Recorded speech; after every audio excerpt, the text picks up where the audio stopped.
Margaret Hollis inherited a pharmacy worth $3,847.22. Her brother took the house on Elm Street, the savings account, and 38 years of their father's name. She got the building on Cumberland Avenue, closed, condemned. A sign her father had painted by hand in 1971. She drove 4 hours alone, unlocked the door herself. With rubber gloves and a mop she bought at a gas station off Route 119. What she found behind that last shelf had been there for 23 years, and her father had made sure only one person would ever be able to understand what it meant. At 61, after 34 years behind a pharmacy counter in a town that had been losing people since the mines closed, Margaret Hollis accepted $3,847.22 and a set of keys that no longer opened anything worth opening. The building on Cumberland Avenue had been her father's since 1971. Raymond Hollis had bought it the year Margaret started first grade, the same year the last deep mine in Harlan County cut its workforce by half. He had painted the sign himself. He had mixed the paint in the back room and climbed a ladder on a Saturday morning while Margaret held the base, and her mother called up from the sidewalk that it was crooked. It was not crooked. It was the straightest thing on that block for the next 50 years. Derek had found the comparable sales on his phone in under 4 minutes. He had laid them out on Margaret's kitchen table the Tuesday before Thanksgiving. Plot right here is 3 the only printouts one that from matters. Zillow, and 1 from a county assessor's database he had accessed through his real estate license. He was 37 years old. He had his father's jaw and his grandfather's name, and almost none of either man's patience for things that could not be converted into a number. "The structural report says the foundation has shifted," he said. He did not look up from the printouts. Deferred maintenance going back at least 15 years. The HVAC is original to the building. The electrical hasn't been touched since the 90s. Margaret looked at the papers. "The assessed value is $3,800, Derek said. The remediation costs alone would run $60,000 to $80,000. Even if you put the money in, there's no market for retail pharmacy space in Harlan right now. There hasn't been for a decade." He said it the way he said most things, not unkindly, but completely. The way a doctor reads a chart to a patient who has already decided they don't want to hear the diagnosis. This is where we started. He believed in the math. He had believed in the math his entire adult life, because the math had never once let him down the way people had. Margaret picked up one of the printouts. She read it. "Your grandfather built that counter himself," she said. Derek was quiet for a moment. "I know that. He built the shelving, too, the back shelves. The wood came from a farm out on 421. He drove out there with Earl Webb on a Saturday, and they loaded it into Earl's truck." She set the printout down. "Earl Webb has been dead 11 years. Derek looked at her then. There was something in his face that was not cruelty and not indifference. It was something more careful than either of those things. He was a man who had learned very early that sentiment was a form of financial illiteracy, and he had learned it because he had watched sentiment cost people things they could not get back. He had watched it cost his own mother in ways he had never been able to say out loud. "Mom," he said, "the math doesn't care about the counter." Margaret looked at her hands. She had spent 34 years measuring things in micrograms, compounds that could heal at one dose and harm at another, separated by a margin thinner than a human hair. She had learned in pharmacy school that precision required stillness. She had learned behind that counter that stillness was not the same as acceptance. She picked up the pen. She signed where the notary pointed. 3 lines. Her signature was the same on all 3, the same forward lean, the same hard stop at the end of the S. 34 years of signing her name to things that mattered and things that didn't had made her signature consistent in a way most people's weren't. She had not been able to control much. She had been able to control that.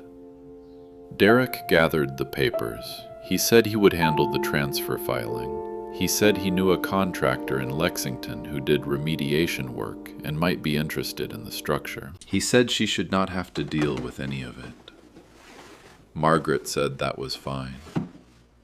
After he left, she sat at the kitchen table for a while. She did not call anyone. She did not turn on the television. She looked at the copy of the deed transfer the notary had left for her, and she thought about the sign her father had painted in 1971, and the ladder she had held at the base, and her mother calling up from the sidewalk. Then she got up and went to the closet and found the rubber gloves she used for cleaning. She put them in a bag. She put a mop in the bag. She found her thermos on the second shelf of the pantry, behind the rice, and she filled it with coffee and put the lid on and set it by the door. She went to bed. In the morning, she would drive 4 hours south on 119. Do you know where the main and she would road unlock is? the door of a building that was no longer hers, and she would clean it before the contractor came. That was the only thing left she could do for it. She was going to do it. She left at 5:47 in the morning. The interstate was empty that early. She drove south out of Lexington on 75 and picked up 119 at Corbin, and the road changed there the way it always did. Narrower, steeper, the hills closing in on both sides, and the trees coming right to the edge of the asphalt in places where the guardrail had been taken out and never replaced. She had driven this road more times than she could count. She had driven it in her father's truck the summer she turned 16, learning the curves. She had driven it back from Lexington after graduation with her license in her bag and her father waiting at the building on Cumberland Avenue with 2 cups of coffee and nothing else to say except that he was glad she was home. She had not driven it in 4 years. The thermos was on the passenger seat. She had filled it before she left, and she drank from it at Corbin and again somewhere past Pineville, where the road curved hard to the left and the creek appeared below the hillside, gray-green in the early light. The coffee was good. She had made it strong. She stopped once at a gas station outside Baxter, the kind of station that had been there since the 80s and had not changed much, except the pumps. A handwritten sign in the window advertised boiled peanuts and live bait. She went inside to use the restroom, and when she came out, a young man behind the counter was looking at her keys on the counter where she had set them. "Hollis Pharmacy," he said. He was reading the tag on the keychain. It was a small plastic rectangle her father had ordered from a catalog sometime in the 90s. White letters on a blue background. Raymond Hollis had put his name on everything. Not from pride, from precision. He believed things should be labeled correctly. The young man looked up. He was maybe 25.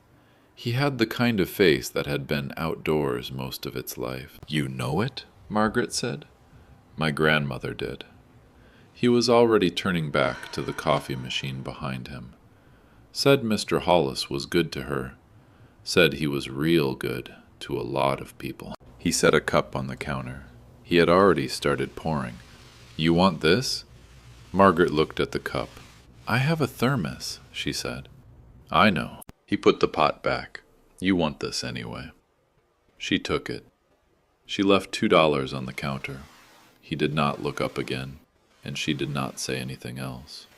And she drove the last 40 minutes into Harlan with the gas station cup in the cup holder, and the thermos still warm on the passenger seat. Cumberland Avenue was quiet at 9:14 in the morning. It had always been quiet. That was one of the things she remembered about working there as a girl. The The street had a particular stillness to it, even when it was busy.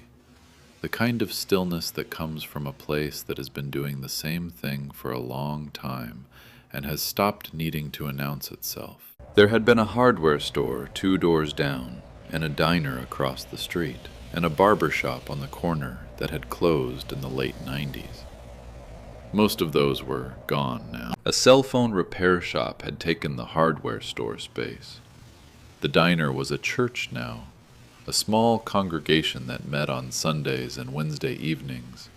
The sign out front changed by hand each week. The pharmacy building stood between an empty lot and an insurance office that had moved in sometime after she stopped coming back regularly.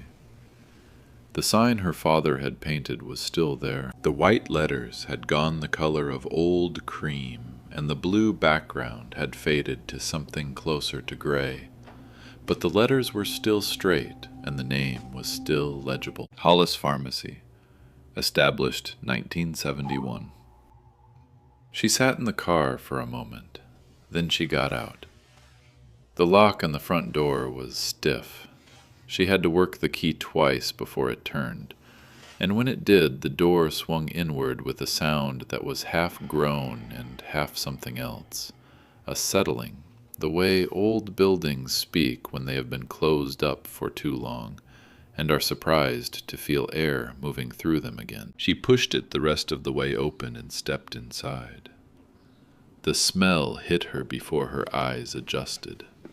Dust, old wood, something underneath that, faint, almost gone, but still there if you knew what you were looking for. The specific, clean smell of a working pharmacy.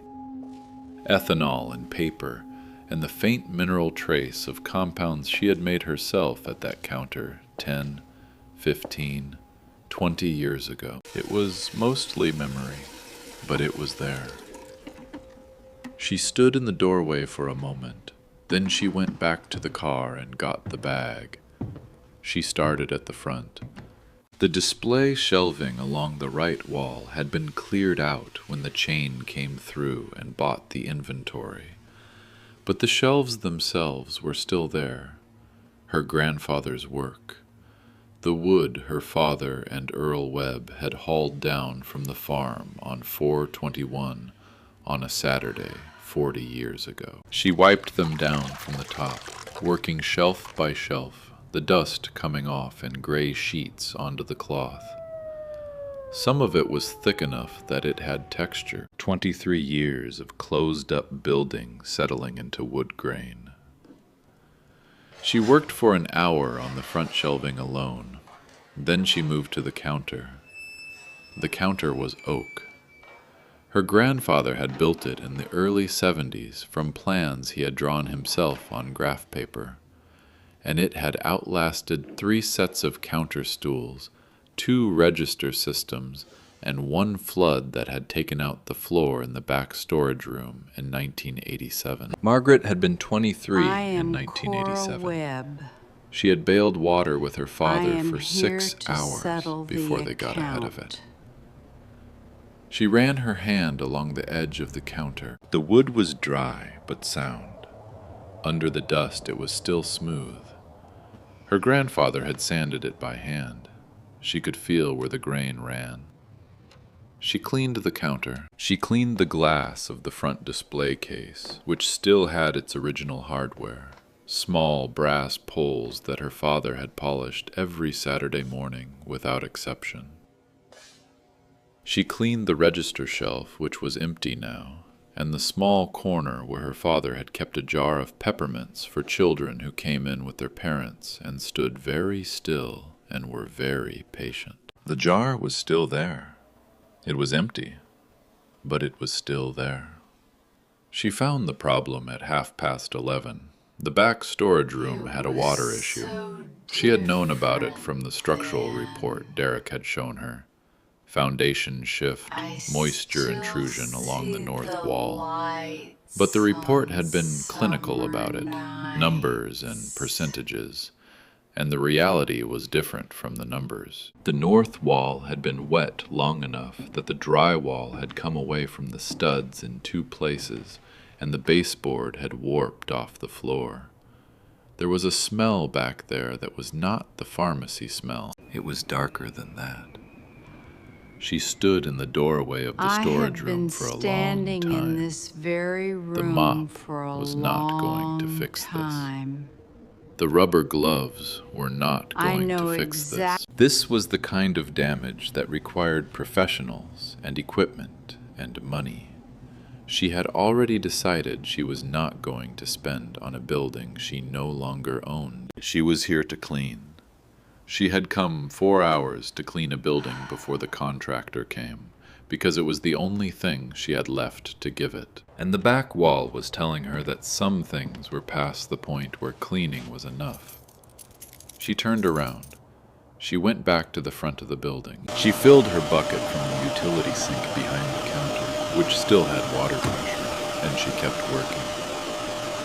She worked through lunch. She had not brought food, and she did not stop. By early afternoon, she had finished the front room and the counter area and had started on the floor, working in sections from the front door toward the back. The linoleum was original to a renovation in the early 90s, a pale gray with a faint blue grid pattern that her father had chosen because it was easy to keep clean and showed when something had been dropped. She had swept up enough dust to fill a grocery bag. She was on her second bucket of water. She was on her knees, working a section near the prescription pickup window, when she heard the door. She looked up. A woman was standing in the doorway. She was in her mid-70s, broad-shouldered, wearing a house dress and canvas shoes, and an expression that was not exactly surprised. More like confirmation. Like she had been waiting for this and was not entirely shocked to see it happening. "I saw your car," the woman said. Margaret got up off her knees. "Cora Webb," the woman said. She said it the way people in small towns say their own names to strangers, fully, without abbreviation, because the whole name carries information the first name alone doesn't. "I've got the grocery across the street. Had it 37 years. She looked around the front room, at the shelving, at the counter, at the bucket and the mop. "You're Raymond's girl." "Margaret," Margaret said. Cora nodded like this was something she already knew. She stepped fully inside, letting the door close behind her, and walked to the center of the room and stood there, looking at the counter the way people look at things they have been looking at for so long they stopped seeing them and are now, for some reason, seeing them again. "He used to open at 7, Cora said. "Every day but Sunday. I'd see the lights come on from across the street.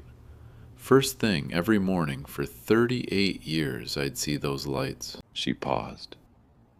"When the chain came through and closed it up, I kept looking for the lights anyway. Took me about a year to stop." Margaret looked at the counter. "I didn't know he'd died until the lights stopped," Cora said. "That's how I found out.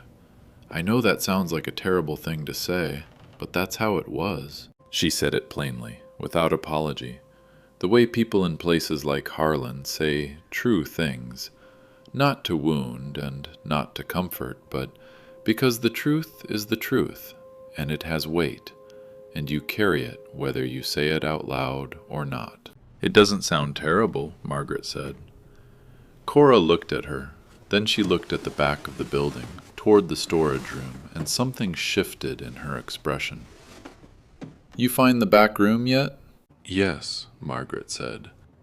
"Water's been getting in since 2019. I called the county about it twice. They sent somebody out who looked at the outside foundation and wrote something down, and that was the last I heard." She reached into the pocket of her house dress and produced a set of keys. "I've got a shop vac, and I've got a dehumidifier I used when my own basement flooded 3 years back. You want them? They're yours." Margaret looked at the keys. "You don't have to do that," she said. "I know I don't," Cora said. She was already moving toward the door. "I'll be back in 10 minutes." She left. The door swung closed behind her. Margaret listened to the sound of it settling, and then she picked up the mop and went back to work. Cora came back in 8 minutes. She brought the shop vac and the dehumidifier and a folding table she said was easier to work off than the floor, and she stayed for the rest of the afternoon. She did not ask questions. She did not explain herself further. She worked the shop vac along the north wall while Margaret finished the floor, and when the suction pulled something loose from behind the baseboard and made a sound like a small animal startled from sleep, Cora just repositioned the nozzle and kept going. They worked until the light through the front windows changed from afternoon to early evening. At some point, Cora went back across the street and came back with 2 sandwiches from a cooler she kept behind the counter of her store.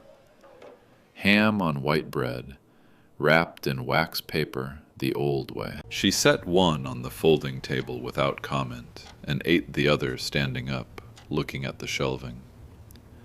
"He never charged the Simmons family," she said after a while. "Whole time he was open. Bobby Simmons worked the mines until his lungs gave out, and after that they didn't have insurance for anything. Raymond just never charged them. I know because Carol Simmons told me once, years after. Said she never knew how to bring it up with him, so she never did." Margaret looked at the sandwich on the table. "She wasn't the only one," Cora said. Then she went back to eating and didn't say anything more. Margaret unwrapped her sandwich. The ham was plain, and the bread was plain, and it was exactly what she needed, and she ate it standing at the counter where her father had stood for 38 years, and did not say anything either. By the time they finished with the north wall, the worst of the moisture damage had been contained. Not repaired, but contained. The dehumidifier was running, and the shop vac had pulled enough standing water out of the wall cavity that the smell had changed from mold to something drier, closer to the old building smell of the front room. It was not fixed, but it was better than it had been. Cora packed up her equipment at 6:30. She said she'd leave the dehumidifier running if Margaret wanted to come back tomorrow. Margaret said she would think about it. Cora said that was fine. She picked up the shop vac and carried it to the door, and then she stopped with her hand on the handle and looked back once at the prescription shelving along the left wall. The wall that ran from the counter all the way to the back of the building, shelf units, floor to ceiling, still loaded with the old wire dividers her father had used to organize compounds by patient name. She looked at it for a moment, something in her face that was not quite a question. Then she opened the door and left. Margaret stood in the empty building. The dehumidifier ran. Outside, Cumberland Avenue was settling into evening, the light going orange and then gray. The insurance office across the lot gone dark. The church, where the diner used to be, putting on its Wednesday night lights. She looked at the prescription shelving. She had been in this building for 9 hours. She had cleaned the front room and the counter and the floor and dealt with the north wall and eaten a sandwich and listened to Cora Webb describe the Simmons family in a way that had made her very still for a moment, and then not still at all. She had not looked at the prescription shelving. It ran the full length of the left wall, floor to ceiling, heavy units, bolted to the wall and to each other, loaded with those wire dividers and with the cardboard file boxes her father had used for the patient records he kept by hand. The chain had taken the medications and the equipment and the register. They had not taken the shelving.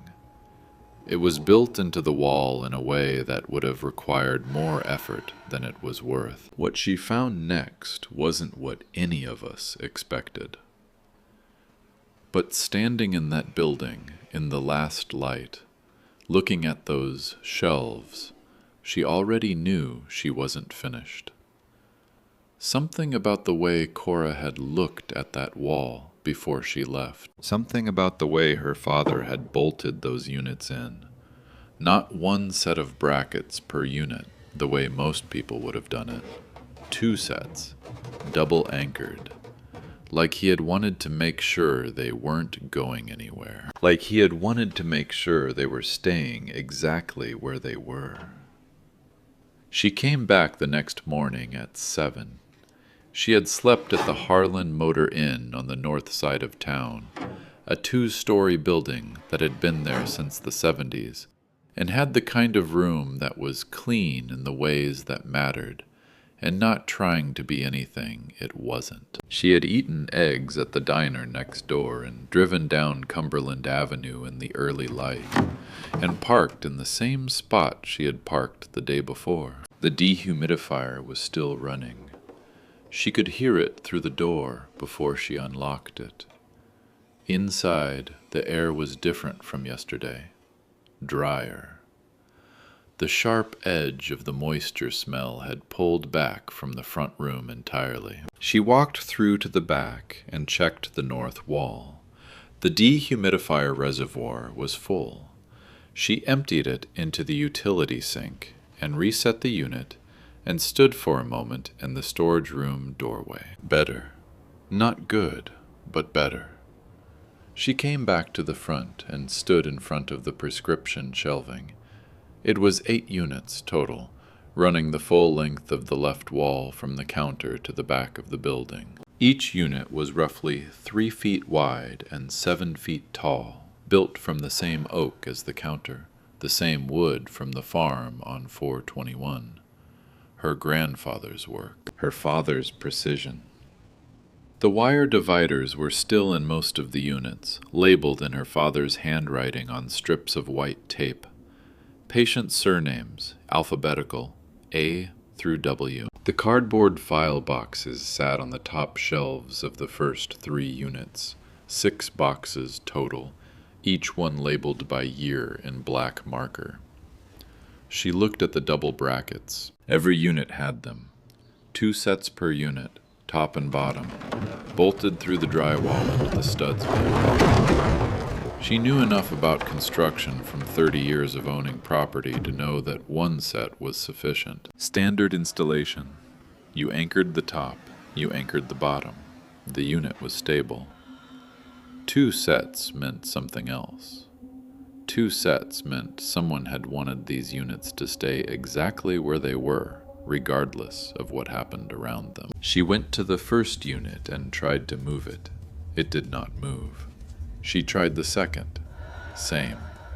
She worked her way down the wall, testing each unit with both hands, shoulder height, pushing perpendicular to the wall. Nothing.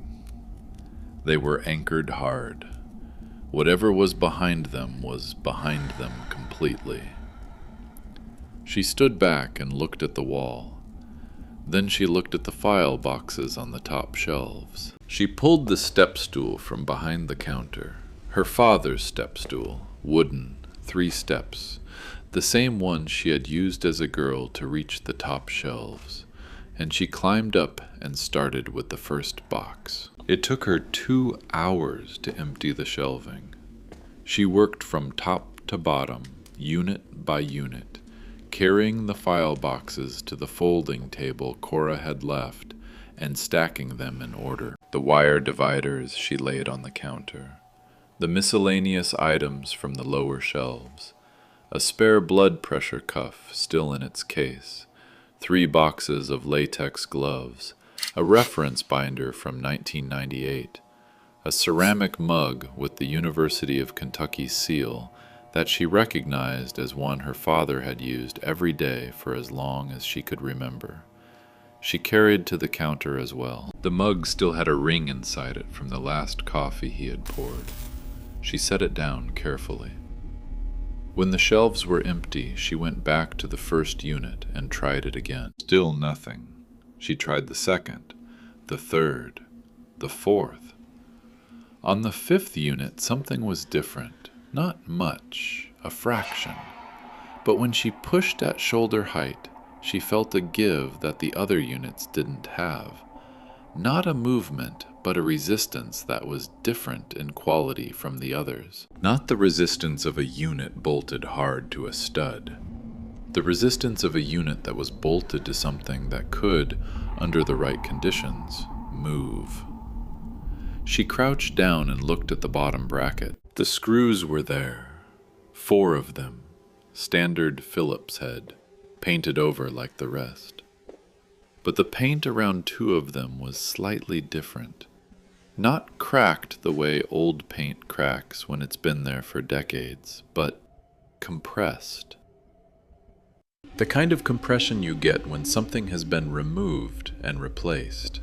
Not recently, but not 40 years ago either. She stood up. She looked at the unit.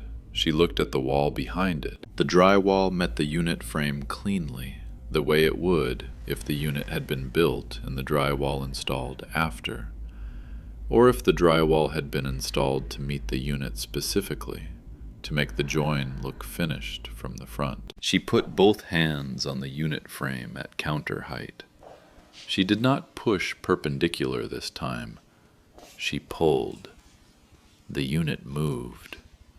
Not far, 3 inches, but it moved, swinging out from the wall on the right side, the left side fixed, a pivot she had not seen because the left bracket was real and the right bracket was decorative, the screws going into the frame of the unit itself rather than through the wall. A door. The whole unit was a door. She pulled it the rest of the way. The opening was 30 inches wide. Beyond it was darkness and a set of stairs going down. She stood at the top and did not move for a moment. The air that came up from below was different from the building air, cooler by several degrees, and dry, the specific dry of a space that had been sealed rather than simply closed. And underneath the cool, underneath the dry, something else, faint, specific, ethanol, beeswax. And underneath both of those, so far back it was almost not there at all, peppermint, dried peppermint, the kind her father had kept in a jar on the counter for 38 years. She found the light switch on the right side of the door frame. She clicked it. The lights came on below, fluorescent. Old fixtures, the long tubes, 2 of them running the length of the ceiling of the room below. One of them flickered twice and steadied. The other came on clean and stayed.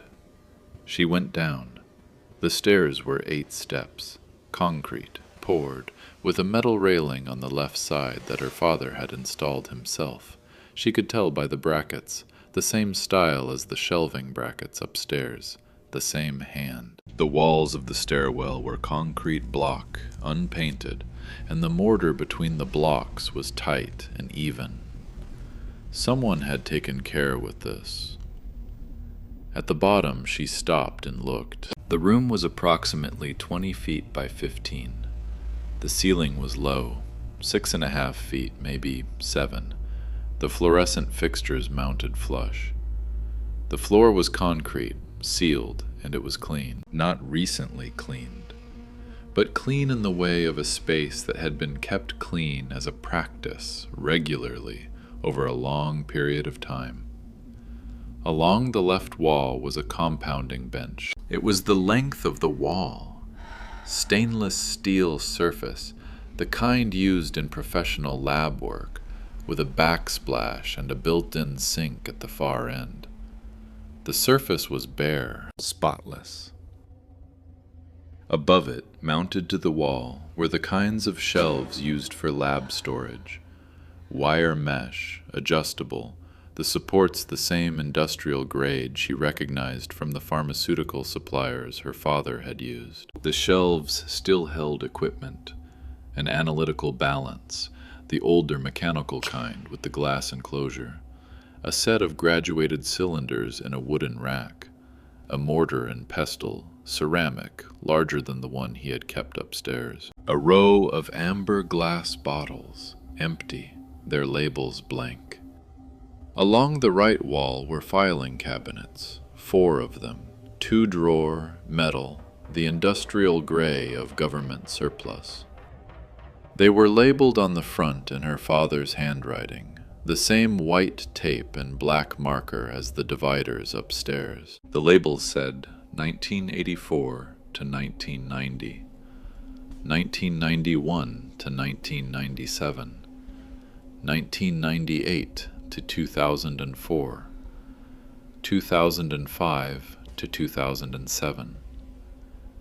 Against the far wall, under a workbench, was a lockbox. She saw it last because it was small. Metal, painted black, the size of a shoebox, sitting on the lower shelf of the workbench, with its hasp closed and a combination lock through the hasp. It was not hidden. It was just where it was, set there deliberately, in the place where someone would find it after they had seen everything else. She stood in the middle of the room. The fluorescent light was even and white. The analytical balance sat behind its glass enclosure and did not move. The mortar and pestle held the faint memory of something that had been ground in it. She could smell it if she stood close enough, the ghost of whatever compound had last been prepared on that bench. The amber bottles were clean inside. The filing cabinets were closed.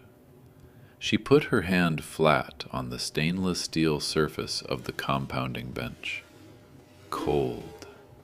The metal was cold, the way metal is cold when it has been in sealed air for a long time, a deeper cold than the room itself, a cold that comes from no sunlight ever, and no warmth except what the work itself generates. She thought about her father standing here. She did not know when he had built this room. She did not know how long it had been in operation, or when it had stopped, or how he had managed all of it above this room, the regular pharmacy, the customers, the chain buying him out, the lights going dark on Cumberland Avenue while Cora Webb watched from across the street. She looked at the filing cabinets. 1984 to 1990.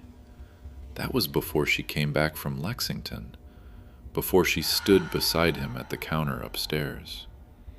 The files in that cabinet went back to the year she was 20 years old and finishing her 2nd year of pharmacy school, not yet knowing she would come home. 1991 to 1997. Those were her years.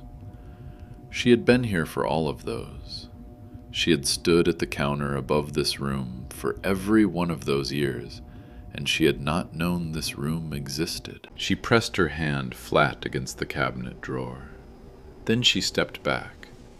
She looked at the lockbox on the lower shelf of the workbench. It was small, black metal. The combination lock was a simple 3-dial type, the kind that could be found in any hardware store. The hasp was closed. The box was the kind made to protect documents from fire and moisture. She picked it up. It was heavier than it looked.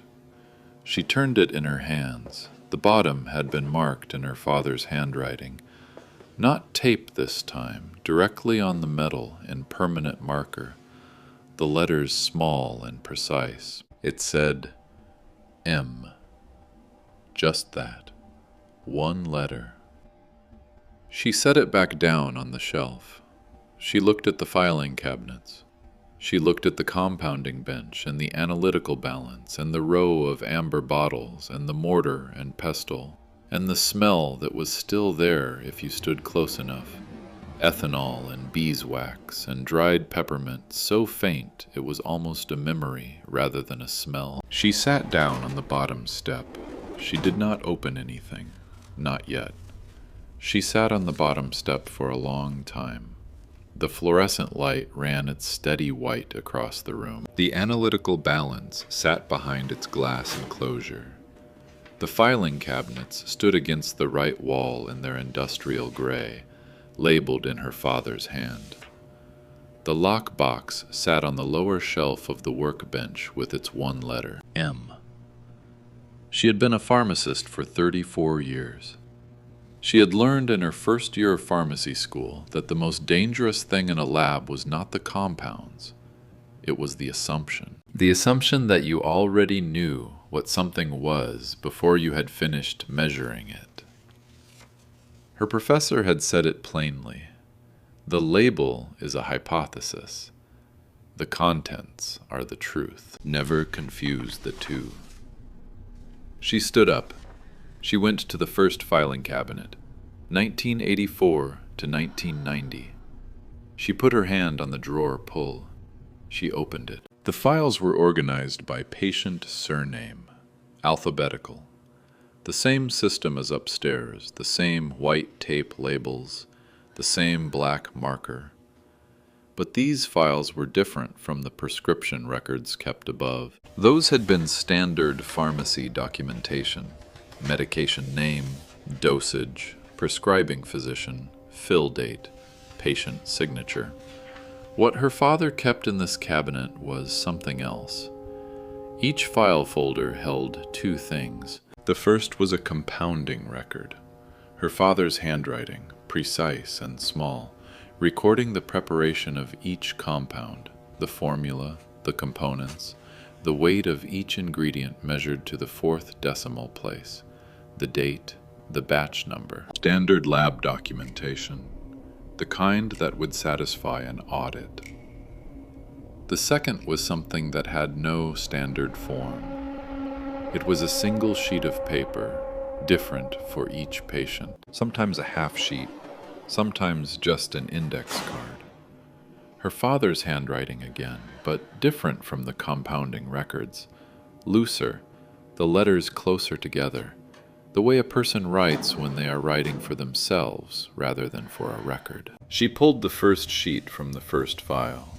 Calvin Acres. The date at the top was March 1984.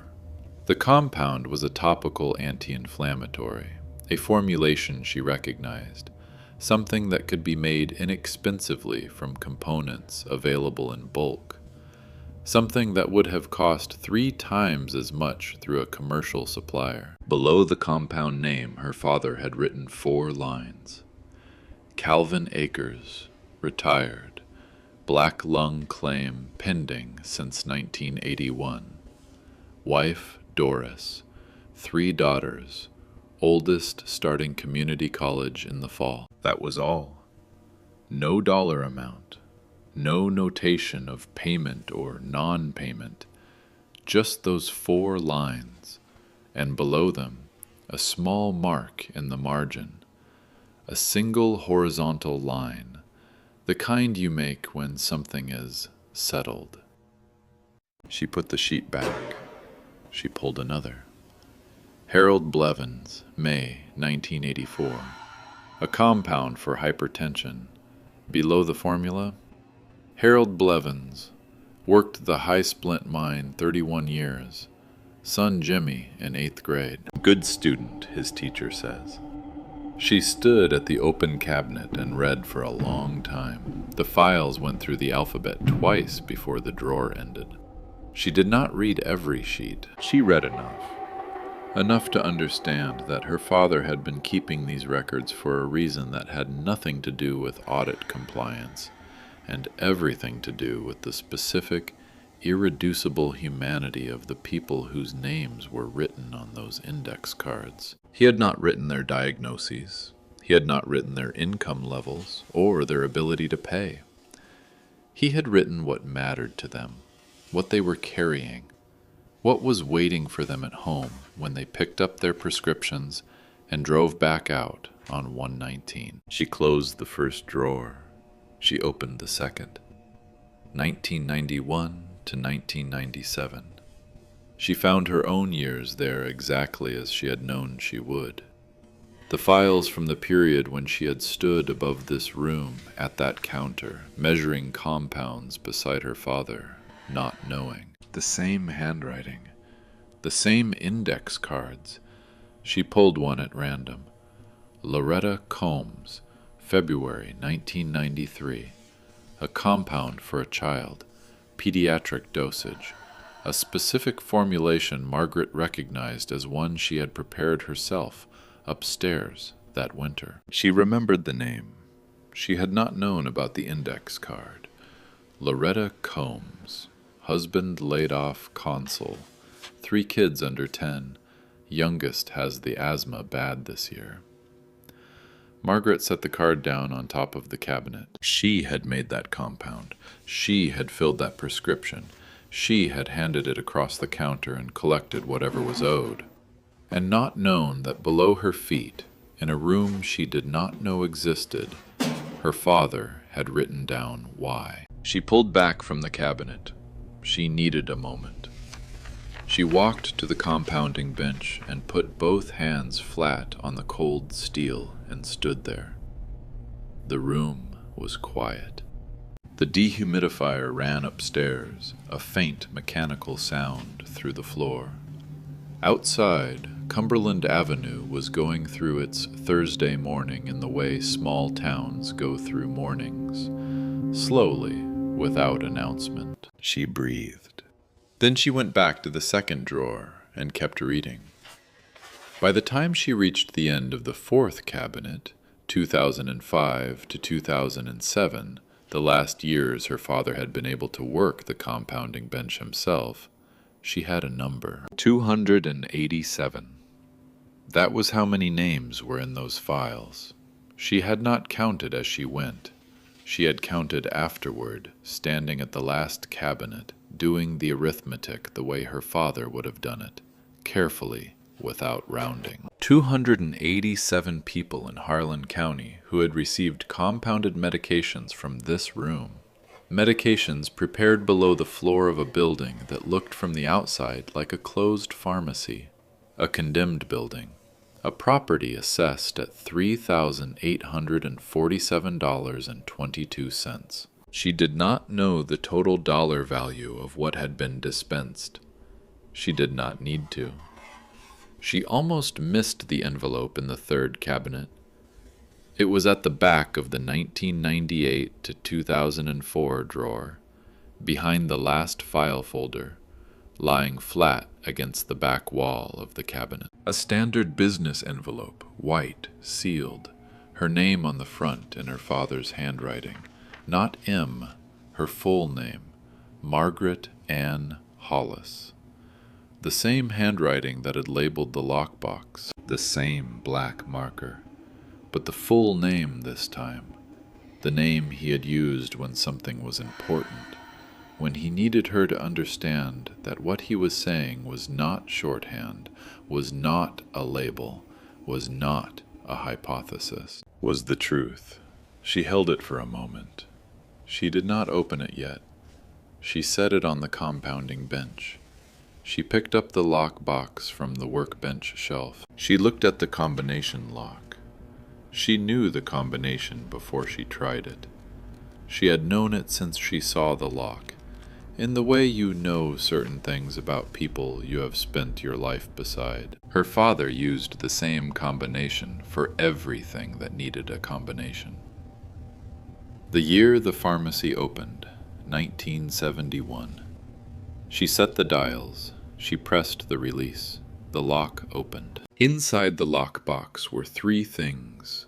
The first was a document, trust agreement, irrevocable, executed in 2003 before a notary in Harlan County. She read the first page, and then the second, and then she sat down on the bottom step again with the document in her hands and read the rest of it. Her father had been depositing money into a restricted account since 1987. Small amounts, regular, the way you deposit money when you have learned to live without it, automatically, before you can spend it, before you can talk yourself out of it. The amounts varied, some years more, some years less. The account had earned interest. The trust had been structured by an attorney in Harlan named Gerald Fitch, who had died in 2011, but whose firm was still in operation on the east end of Main Street. The total held in trust as of the last statement, dated 14 months before her father's death, was $241,600. The trust had one named beneficiary and one named purpose. The beneficiary was a mobile medical clinic for Harlan County and the surrounding region. The purpose was pharmaceutical services and compound preparation for patients without insurance coverage. The executor was Margaret Hollis. She sat on the step with the document in her hands. $241,600. She looked at the number. She looked at it the way she had looked at numbers her entire professional life, without flinching, without letting the size of it make her hands unsteady. She had learned that in pharmacy school, too. Numbers were numbers. What mattered was what they measured. What this number measured was 38 years of a man deciding every week that other people's prescriptions mattered more than whatever else that money could have been. If you've made it this far into Margaret's story, hit subscribe, because what I found next is the part I have been waiting to tell you. She set the trust document aside. She picked up the second item from the lockbox. It was a notebook, small, the kind sold at drugstores, with a black cardboard cover and a red spine. The pages were filled from front to back in her father's handwriting, smaller than his usual hand, as though he had been conserving space. She opened to the first page. The date at the top was April 14th, 1984. It began without preamble. Started the account today, $30. Felt like the right amount to start with. Calvin Akers came in this morning and I did the compound, and I wrote down what I know about his situation. And I thought about what it means to give a man his medication, and also give him the knowledge that someone knows what he's carrying. I don't think he needs to know that I know. I think he needs to feel that the transaction is clean, that he is not a case, that he walked in a man and walked out a man. I think that is worth $30 a week. She read the next entry, and the next. The entries were not daily, sometimes weeks apart, sometimes a single sentence, sometimes a page. Her father had not been keeping a diary in the way most people keep diaries, to record events, to process feeling. He had been keeping an account, not financial, something closer to a reckoning. She found the entry from February 1993. Made the compound for the Coombs child today, the asthma formulation. Margaret prepared it upstairs. Did not know the reason I had her make it. She has good hands. Better than mine now, I think. She measures everything to 4 decimal places without being asked. She does not round. She did not know I was watching. I was not watching. I was just working beside her, and I could see it. She is going to know how to do this right. She did not know, reading that sentence, what her father had meant by this. She would not know until the third item in the lockbox. She kept reading. The middle entries covered the years she had worked beside him. She found herself in them without warning, described without sentiment, in the plain, factual language her father used for everything he considered important. Margaret suggested the new hypertension formulation today. She is right. Better bioavailability, lower cost per dose. I have been using the old formula out of habit. She does not have habits yet. This is an advantage. She has not asked about the room downstairs. She will not ask. She has learned, the way good pharmacists learn, that some things are not her business until they are her business. And then, near the end, dated 6 months before the chain came through. The chain has made an offer. Derek called me, not Margaret. He called me directly and gave me the number and said it was the right thing to do. He is not wrong about the number. He is measuring the right thing the wrong way. I am going to accept the offer. There is no other realistic choice. The building will need work I cannot afford. My hands are not what they were. But the room stays, the account stays, the work stays. The only question is who I trust to pick it up. She closed the notebook. She held it against her chest, the way you hold something when you need a moment before you can put it down. Then she reached into the lockbox for the third item. It was a single folded sheet of paper, the same kind her father had used for the index cards in the filing cabinets, but a full sheet this time. She unfolded it. Her father's handwriting, the same black marker, no date. Margaret, you already understand why I could not tell you about this directly. If I had told you, you would have told me to stop. You would have said it was too much, that I was taking on too much, that I should spend the money on myself, on my health, on the things that were failing. You would have been right about all of that. You also would have been wrong about what mattered most. The people who came to this counter, Calvin Akers, Harold Blevins, Loretta Combs and her youngest, all 287 of them. They did not come here to be helped. They came here because they needed medication and they had nowhere else to go. The difference between those two things is the whole thing. A man who knows he is being helped feels the weight of it every time he walks through the door. A man who is simply filling his prescription walks in a man and walks out a man. I kept this from you because you would have helped differently. You would have helped the way good people help, openly, warmly, with your whole self. And they would have felt it. And some of them would have stopped coming. You are better than me at almost everything we both know how to do. You are not better than me at this. Not yet. The trust is yours to use. The room is yours to use or not use. The files are yours to do with what you think is right. I have left you the account because you are the only person I have ever worked beside who understands that the dose is not the same as the medicine. There is a difference between what a person receives and what a person is able to accept. Figure out the rest yourself. You always have. Your father, Raymond Walter Hollis. She read the letter twice. Then she folded it. She held it for a moment. She set it on top of the notebook on the compounding bench.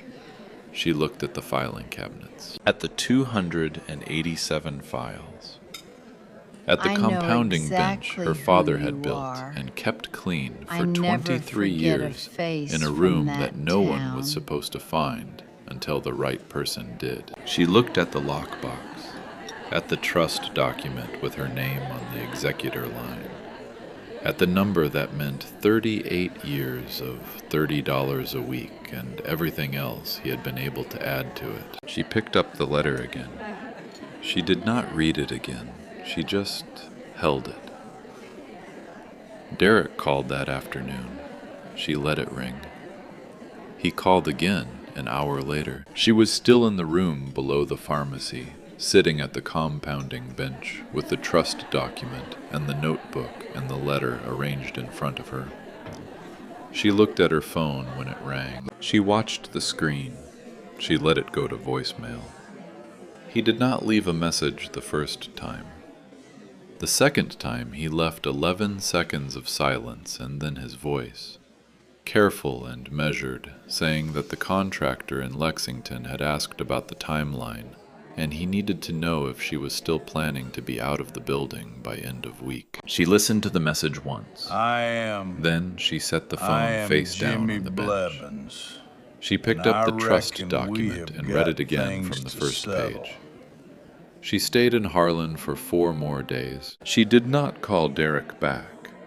She called Gerald Fitch's firm on Friday morning and spoke to a woman named Patricia, who had been with the firm since 2004 and knew the trust documents without having to look them up. Patricia confirmed the account balance, confirmed Margaret's status as executor, confirmed that the trust had been structured to survive the sale of the building and was in no way contingent on Margaret's ownership of the property on Cumberland Avenue. The trust existed independent of the building. The work her father had done in that room could continue independent of the building. On without her. Margaret wrote that down on the back of a pharmacy receipt she found in her wallet. She wrote it in her father's style, plainly, without decoration, the way you write something you need to remember. Not because it is beautiful, but because it is true. She folded the receipt and put it in her coat pocket. On Saturday morning, she unlocked the building at 6:47. She stood on the sidewalk for a moment and looked at the sign her father had painted in 1971. The letters were still straight. They had always been straight, even when everything around them was not. She put the keys in her coat pocket.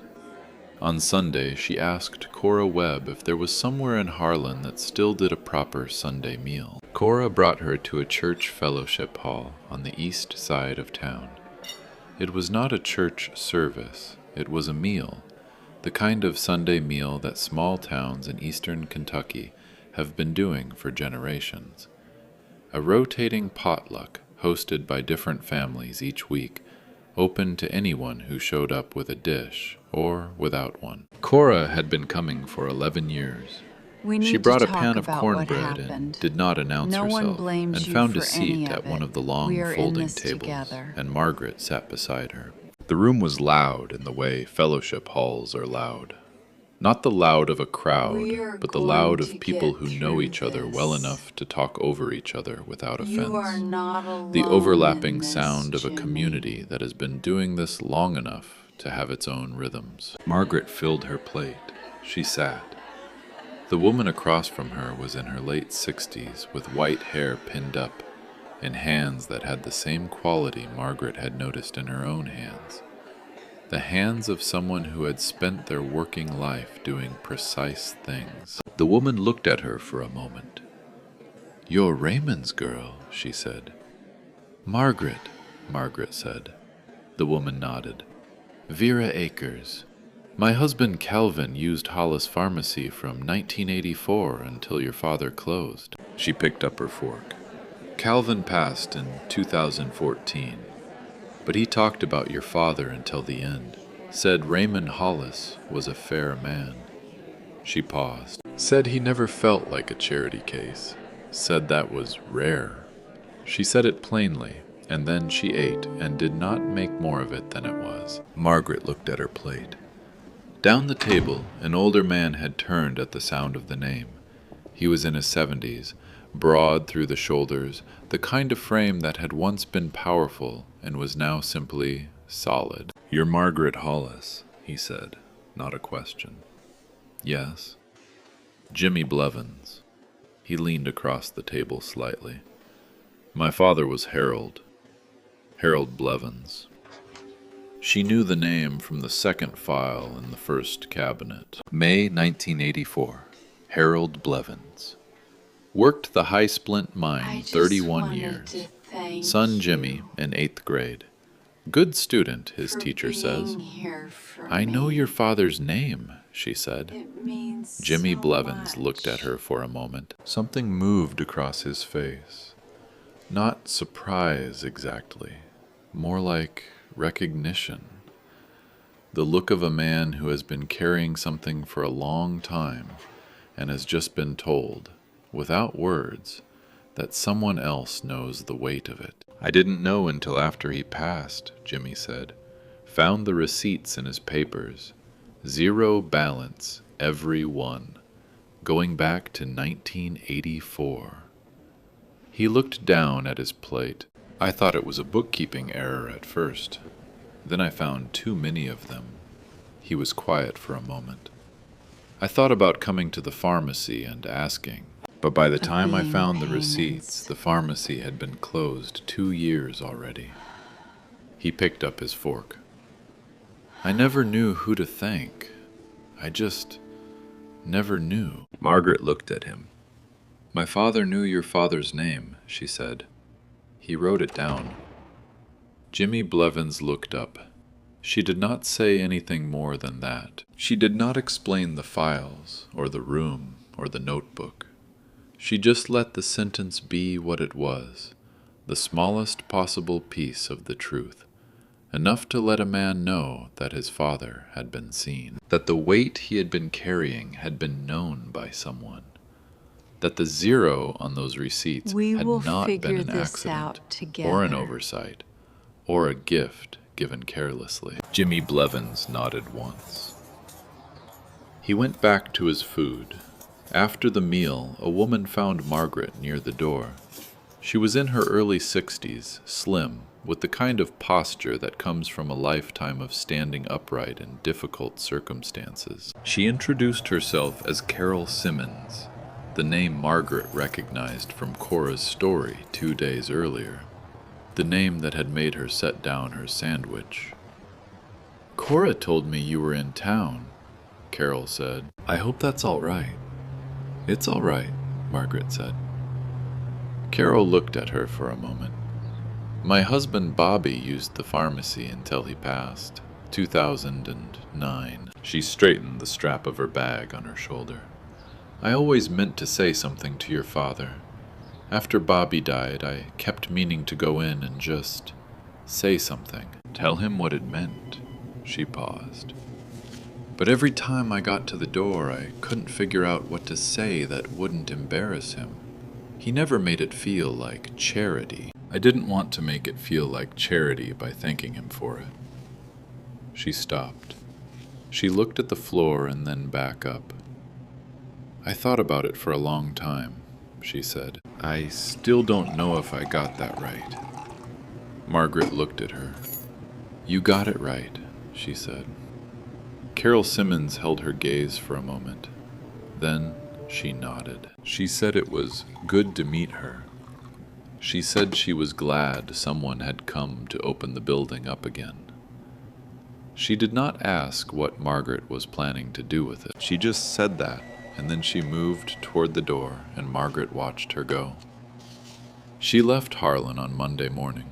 She locked the building on Cumberland Avenue at 6:47 in the morning. She stood on the sidewalk for a moment and looked at the sign her father had painted in 1971.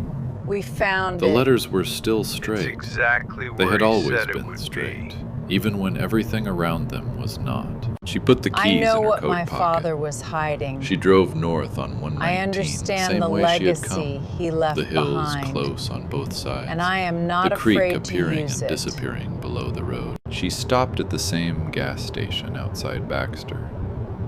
The same young man was behind the counter. He looked at her keys when she set them on the counter. He looked at the Hollis pharmacy tag. He did not say anything this time. He poured the coffee. Exactly He set it on the counter. $3 million. He went back to what he had been doing. She left $2. She drove. Derek called while she was on 75 north of Corbin. She answered. He asked about the contractor timeline. He asked if she had finished clearing the building. His voice was the same as it always was, careful, measured.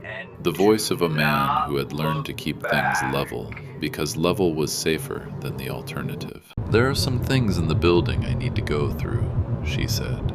A pause. What kind of things? Files, equipment. She kept her eyes on the road. There's a trust. Your grandfather set up a trust. I'm the executor. Another pause, longer. A trust, Derek said. Yes. She heard him breathe. She heard him doing what he always did when a number appeared that he had not accounted for. Recalibrating, adjusting, running the new information through the same set of calculations he ran everything through. How much? He said. She told him. I have He was considered quiet for a every long time. possible outcome. Long enough that she checked the phone to make sure the call was still connected. It was. "Mom," he said finally. She waited. "I didn't know," he said. That was all. I didn't know. He said it the way a person says a true thing when they have just understood that the true thing does not make them right. She did not say that she knew he hadn't known. She did not say it was all right. She did not say anything that would let him off the hook or put him further on it. She let the silence be what it was, the space between a man's understanding and whatever he was going to do with it. "The building on Cumberland Avenue," she said after a while. "I need to talk to Margaret, Patricia Fitch the test about whether the result came trust can back. be used for They renovation. show some complications. Derek we said didn't he would look expect. into the remediation costs. We need you to come in She said that tomorrow would be morning. fine. They drove the rest of the way in silence, which was not silence at all, but something more like the sound of two people learning to be in the same place again after a long time of being in different ones. She called Patricia Fitch from the parking lot of her apartment building in Lexington. Patricia said the trust documents were broad enough to cover renovation of a facility used for the trust's stated purpose. She said she would need to review the current structure of the building assessment. She said she could have something to Margaret by end of week. Margaret thanked her and hung up. She sat in the car. The parking lot was ordinary, the kind of parking lot that exists in 10,000 places in America.